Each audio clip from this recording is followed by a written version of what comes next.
Hello friends, நம்ம சேனலை first time பார்க்குறீங்கன்னா சப்ஸ்கிரைப் பண்ணிட்டு பாருங்கள்.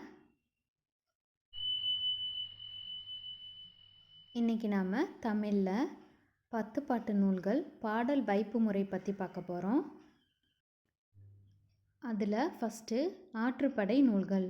ஆற்றுப்படை நூல்கள் மொத்தம் 5 இருக்குது. அவை திருமுருகாற்றுப்படை, பொருணராற்றுப்படை, சிறுபானாற்றுப்படை, பெரும்பானாற்றுப்படை, மலைப்படுகடாம். மலைப்படுகடாமுக்கு இன்னொரு பேர் கூத்தராற்றுப்படை. அடுத்தது புறநூல் 1, மதுரை காஞ்சி. அடுத்தது அகநூல்கள் 3, குறிஞ்சிப்பாட்டு, முல்லைப்பாட்டு, பட்டினப்பாலை. அகமும் புறமும் கலந்த நூல் 1, அது நெடுநல் வாடை.